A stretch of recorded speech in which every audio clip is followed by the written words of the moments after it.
नमस्कार मित्रों, उत्तराखंड मुक्त विश्वविद्यालय के कम्युनिटी रेडियो हेलो हल्द्वानी में आपका बहुत स्वागत है। 91.2 मेगाहर्ट्ज की फ्रीक्वेंसी पर आप इस रेडियो को सुन पा रहे हैं। दोस्तों, मिसाल बेमिसाल कार्यक्रम लेकर हम हाजिर हैं और हमारे स्टूडियो में आज दो शख्सियत मौजूद हैं जिनको अभी हाल में देहरादून में यूकॉस की तरफ से यंग साइंटिस्ट का अवार्ड दिया गया है। मेरे ठीक सामने बैठी हैं डॉक्टर मीनाक्षी राणा, जो कि उत्तराखंड मुक्त विश्वविद्यालय में डिपार्टमेंट ऑफ फिजिक्स में असिस्टेंट प्रोफेसर हैं। उनको material science and nano technology के क्षेत्र में Uttarakhand state science and technology Congress का जो अभी अधिवेशन हुआ था देहरादून में, उसमें यंग साइंटिस्ट का अवार्ड मिला है। ये 15वीं और 16वीं कांग्रेस थी साइंस की। तो मीनाक्षी राणा जी, आपका बहुत बहुत स्वागत है हमारे इस कार्यक्रम में। धन्यवाद मैम, और सभी श्रोताओं को मेरा नमस्कार जी।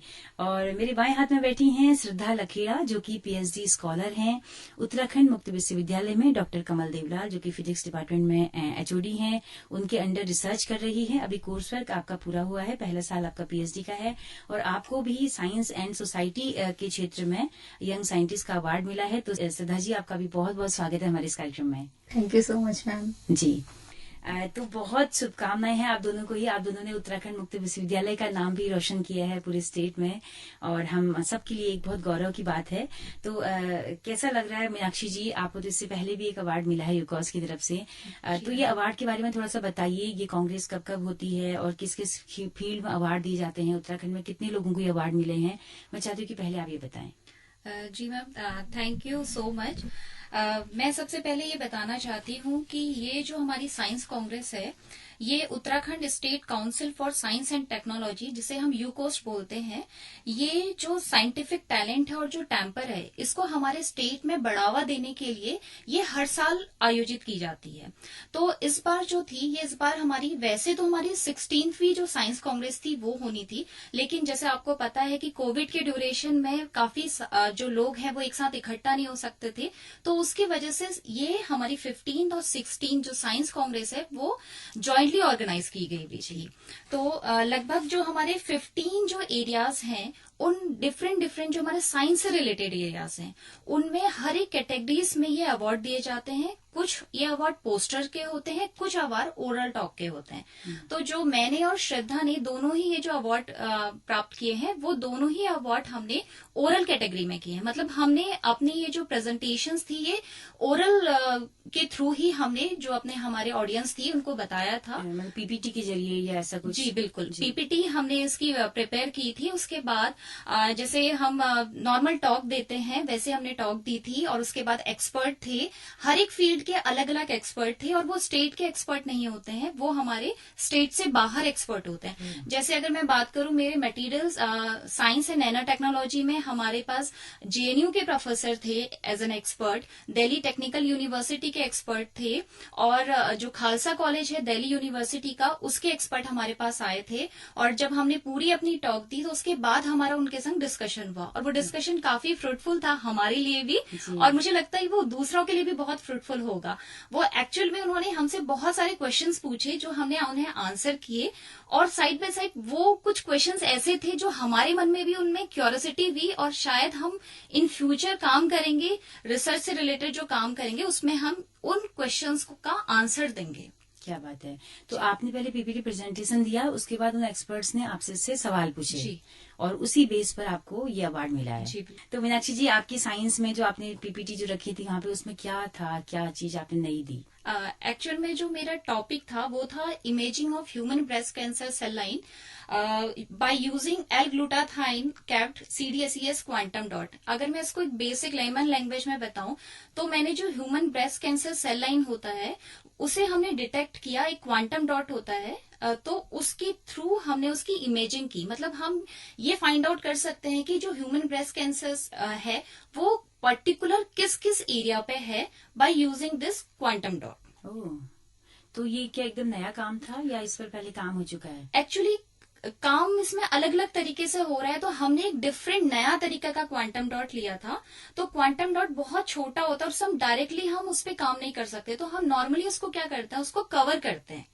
तो हमने कवर किया उसको एक L-ग्लूटाथाइन, हम नॉर्मली यूज करते हैं जो मटेरियल है, L-ग्लूटाथाइन से हमने उसको कैप किया, और उसके बाद हमने जो ब्रेस्ट कैंसर सेल लाइन्स होती है, MCF7 अगर हम उसको बताऊं मैं उसको, तो उससे हमने इमेजिंग की उसकी, हमने फ्लोरोसेंस माइक्रोस्कोप का यूज किया और उससे हमने देखा, तो हमने देखा कि वो जो कैंसर सेल लाइंस है वो जब हम क्वांटम डॉट डालते हैं तो उनकी एक स्पेसिफिक प्रॉपर्टी होती है, वो फ्लोरोसेंस करते हैं, मतलब वो हमें लाइट देते हैं जी। तो वो हमने एक नई चीज डिस्कवर की थी।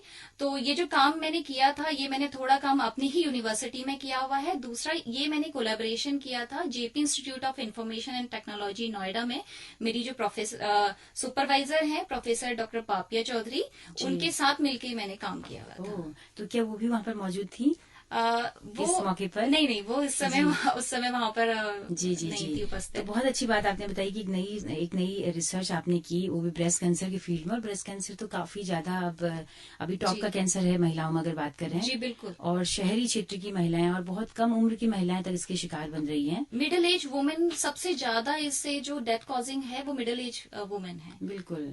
और मुझे लगता है कि स्मोकिंग शायद इसका एक रीजन है बड़ा, या फिर हमारी जो लाइफस्टाइल है शहर लाइफ की। स्टाइल भी है। हाँ जी बिल्कुल, एक बिल्कुल। रीजन है। तो अभी फिर से मीनाक्षी जी आपके पास में आते हैं। श्रद्धा लखेड़ा जी इंतजार कर रही हैं। श्रद्धा जी, आप बताइए कि आपको कैसा लगा, पहली बार आपने ये अवार्ड लिया होगा, काफी अभी कम उम्र है आपकी, कैसा लगा आपको ये अवार्ड पाकर? मैम मुझे बहुत अच्छा लगा जी। और थोड़ा प्राउड सा फील हुआ कि मेरे एक सुपरवाइजर को भी बहुत अच्छा लगेगा, जो मैम मुझे गाइड कर रही हैं उन्हें अच्छा फील होगा। मैम ने मेरी बहुत हेल्प करी मेरे पूरे काम में। और जैसे अभी पीएचडी का एक ईयर भी कंप्लीट नहीं हुआ है, कोर्स वर्क चल रहा है, कोर्स वर्क एंड हुआ है जस्ट अभी। तो इतना अर्ली स्टेज में अपनी पीएचडी के इतना बड़ा अचीवमेंट लेना मेरे लिए बहुत जी। मतलब हैप्पी मोमेंट था। अच्छा जी। फील हुआ मुझे काफी। जी। तो श्रद्धा जी, आपने किस टॉपिक पे पीपीटी प्रेजेंटेशन वहां पर दिया? मैम मेरा बेसिकली टॉपिक ये था कि जैसे मतलब हमारे हिमालयन रीजन में बहुत सारे प्लांट्स होते हैं जो हर्बल प्लांट्स होते हैं, जिन्हें हम दवाइयों के लिए यूज कर लेते हैं। तो जैसे बेसिकली आपने सुना होगा कि हम लोग गाँव में जब रहते हैं, गाँव के जो लोग होते हैं, कहीं पे चोट लगी है तो कोई भी स्पेसिफिक पौधा होता है, इसे पीस के लगा लो सही हो जाएगा, या हल्दी दूध में डाल के खाते हैं, या कंडाली से किसी बीमारी का इलाज करते हैं। तो ऐसे बहुत सारे प्लांट्स होते हैं। तो ऐसे ही एक पीपली करके काली मिर्च का एक वैरायटी होता है। तो जैसे आपको पता है कोविड बहुत फैल रहा था, अभी कोविड से बहुत ज्यादा डिस्ट्रक्शन हुआ है पूरे ही वर्ल्ड में। तो मैंने एक कंप्यूटेशनल परफॉर्मेंस करी, एक कंप्यूटेशनल एक्सपेरिमेंट किया, जिसके थ्रू हमने ये देखा कि जो पीपली है वो कोविड को किस तरीके से इनहिबिट कर सकता है, अच्छा। कोविड का ट्रीटमेंट कर सकता है। जी जी जी। तो ये बेसिकली मेरा वहां पे काम था। अच्छा, तो पीपली क्या पाया जाता है खूब सारा उत्तराखंड में, अगर देखते हैं? हाँ जी मैम, पीपली जो ठंडे इलाके होते हैं, हिमालयन रीजन होते हैं, फुटहिल्स ऑफ हिमालयाज, और उत्तराखंड के जो ठंडे इलाके हैं ऊपर उत्तरकाशी की तरफ, यहाँ पाया जाता है। या हम साउथ में भी इसे प्रोड्यूस कर सकते जी हैं। जी। तो इससे मतलब कोविड के उस वायरस को मारने में, उसको खत्म करने में काफी कारगर आपको लगा कि वो है? हाँ जी हाँ जी। जैसे हमने मतलब अपनी स्टडी को, क्योंकि हमने केवल कंप्यूटेशनल प्रेडिक्शन किया था, एक्सपेरिमेंट कोविड के टाइम पे स्टडी करी थी, तो हमारे पास लैब तो अवेलेबल थी नहीं उस टाइम पे, कोविड में तो कहीं जाना नहीं हो रहा था। तो हमने कंप्यूटेशनली उसको परफॉर्म किया, तो इसलिए उसका वैलिडेशन भी किया। जैसे मार्केट्स में जब कोविड फैला तो डॉक्टर्स ने फेविपिराविर और रेबिविराविन करके ऐसे बहुत सारे वो थे वैक्सीन थी या ड्रग्स थे जो कि पेशेंट्स को दिए थे। तो उनकी जो इनहिबिटिंग एक वो होती है, बाइंडिंग एफिनिटी एक नंबर होता है, तो वो नंबर बताता है कि कितने कितने लिमिट तक आपकी जो ड्रग है वो इफेक्ट कर रही है, और कितने लिमिट तक आपका जो ड्रग है वो सही कर रहा है कोविड के असर को, या उसको जी। ट्रीट कर रहा है। तो उन दवाइयों से, जो फेविपिराविर जैसी दवाइयां थी, आइवरमेक्टिन इस टाइप की जो दवाइयां थी जो मार्केट्स में यूज हो रही थी और डॉक्टर्स यूज कर रहे थे, उनसे काफी ज्यादा अच्छा रिजल्ट, काफी ज्यादा अच्छी बाइंडिंग एफिनिटी हमारे पाइपरलॉन्गम की आ रही थी, पीपली की आ रही थी। क्या बात है। तो ये काफी अच्छा वैलिडेशन था हमारी स्टडी के जी। लिए। तो सवाल आपसे क्या क्या पूछे गए एक्सपर्ट्स के द्वारा? सवाल थोड़े डिफिकल्ट भी थे, थोड़े इजी भी थे। उन्होंने बस यही पूछा कि आप इस स्टडी को अगर आगे फॉलो करेंगे तो किस टाइप से करेंगे, और आप वैलिडेट कैसे कर सकते हैं। तो वो भी हमने दिखाया था कि सर हमारी जो मार्केट में दवाइयां हैं, ड्रग्स हैं, उनसे अच्छा रिजल्ट आया है। और उन्हें काफी पसंद आई मेरी प्रेजेंटेशन और मेरा वे ऑफ टॉक, सब कुछ मेरा जो कंटेंट था वो भी काफी अच्छा लगा। जी। और उन्होंने ये भी पूछा मुझसे आगे कि अगर आप इसमें मतलब काम करते हैं तो ये काफी अच्छा होगा, हमारे हिमालयन रीजन और उत्तराखंड को बेसिकली ये काफी सपोर्ट करेगा। क्या बात है, बिल्कुल बहुत बढ़िया। जी। बहुत अच्छी बात आपने कही। मीनाक्षी जी के पास फिर से आते हैं, फिर आपके पास आएंगे।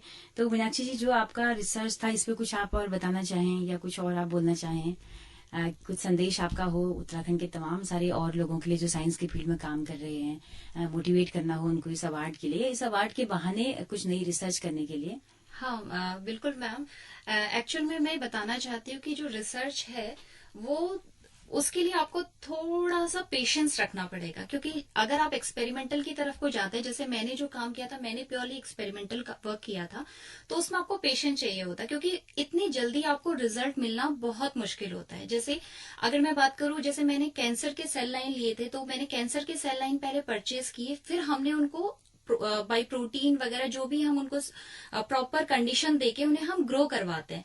तो ग्रो करवाने में भी कई बार ऐसा होता है कि वो प्रॉपर ग्रो नहीं हो पाते, उनकी कॉन्सेंट्रेशन या जितने हैं वो प्रॉपर नहीं होते, तो उन्हें हमें फिर से ग्रो करवाना होता है। तो हमें ग्रो करवा के उनको प्रॉपर कंडीशन प्रोवाइड करनी पड़ती है।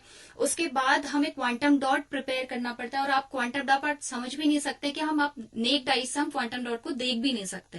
प्रॉपरली उन्हें ट्रीट करना पड़ता है। उसके बाद हमने उनकी जो कैपिंग की, उसमें भी हमें टाइम लगता है। तो इस तरीके से जो प्रोसीजर है एक एक्सपेरिमेंटल का, वो बहुत पेशेंस वाला होता है, क्योंकि आप उन्हें फिर ट्रीट कर रहे हो, फिर 24 आवर्स 48 आवर्स के लिए ट्रीट करके देख रहे हो कि उसमें क्या इफेक्ट आ रहा है, और फिर आप चेक कर रहे हो कि इसमें फ्लोरोसेंस है या नहीं है। जब आपने फ्लोरोसेंस है तब आप ओके बोल रहे हो। लेकिन ये है कि हम सिर्फ कैंसर सेल्स को ही ट्रीट करके देख नहीं रहे हैं। उसके बाद हमने क्या किया, हमने जो हमारे जो एक रैट होता है, रैट के कार्डियक सेल्स, मतलब वो एक हेल्दी रैट था, उसके हमने कार्डियक सेल्स भी लिए, क्योंकि हम जो ह्यूमंस है, ह्यूमंस के हेल्दी सेल्स पर वर्क नहीं कर सकते हैं। जी। तो जो हमारी लैब में था, तो उसमें हमने रैट के कार्डियक सेल्स लिए। उसके बाद हमने सेम क्वांटम डॉट की कॉन्सेंट्रेशन हमने उसमें भी चेक की, तो हमने देखा कि वो जो क्वांटम डॉट्स हैं वो उसमें डिटेक्ट नहीं हो रहे हैं। मींस कि जो हमारी कैंसरस सेल्स है वो तो हमें विजिबल होंगे, लेकिन वो जो क्वांटम डॉट है उसका कोई भी इफेक्ट हमारे जो नॉर्मल सेल्स है उस पर नहीं पड़ेगा। जी। तो ये है कि आपकी लाइफ लॉन्ग प्रोसेस है रिसर्च, और हमें मतलब धीरे धीरे आगे बढ़ते रहना है इस रिसर्च के फील्ड पे। जी जी जी। हाँ, और यही कहूंगी। और जैसे ये जो साइंस कांग्रेस है ये हर ईयर होती है, और अक्टूबर में लगभग इसके फॉर्म आते हैं। उसके बाद ये एब्स्ट्रैक्ट सबमिशन का इसमें प्रोसेस है, हमें एक एब्स्ट्रैक्ट लिखना पड़ता है अपने जो रिसर्च वर्क का।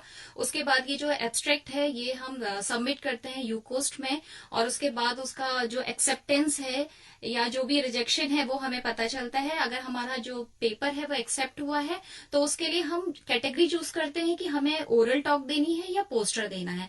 तो जैसे हम दोनों ने ही ओरल के लिए इसके लिए सिलेक्ट हुए थे, तो हम दोनों ने ही फिर इसके लिए ओरल के लिए हम आगे गए। और चाहती हूँ कि और भी जो यहाँ पर स्टूडेंट हैं, वो जो साइंस के रिलेटेड स्टूडेंट हैं, वो इसमें अप्लाई कीजिए। और क्योंकि इससे हमें सिर्फ अवार्ड ही नहीं जीता है, हमने अपनी यूनिवर्सिटी का नाम भी रिप्रेजेंट किया हुआ है। क्योंकि जब हमने देखा कि काफी सारी यूनिवर्सिटी, बहुत अच्छी अच्छी यूनिवर्सिटी थी, जैसे जीबी पंत यूनिवर्सिटी है, गुरुकुल कांगड़ी, HNBU, काफी यूनिवर्सिटी है, उन यूनिवर्सिटियों में हमारा उत्तराखंड ओपन यूनिवर्सिटी का भी नाम आ गया है। हम दोनों ही स्टूडेंट यहाँ रिसर्चर यहाँ से गए, और हम दोनों ही एक अवार्ड लेके आए हुए। क्या बात है, क्या बात है, बिल्कुल। तो क्या ये आपके फिजिक्स के कितने लोग वहाँ पे आए थे बाकी यूनिवर्सिटीज से? अब बाकी लगभग 15 लगभग कितने स्टूडेंट्स थे? हाँ, फिजिक्स के 15। हाँ, उसमें से केवल 2 लोगों को अवार्ड मिला। इनकी कैटेगरी अलग थी, मेरे इसमें जो मटेरियल साइंस की कैटेगरी में लगभग 15 थे। टोटल जो थे, टोटल नंबर ऑफ जो रिसर्चर्स थे वो 500 स्टूडेंट्स ने इसमें, रिसर्चर्स ने इसमें पार्टिसिपेट किया।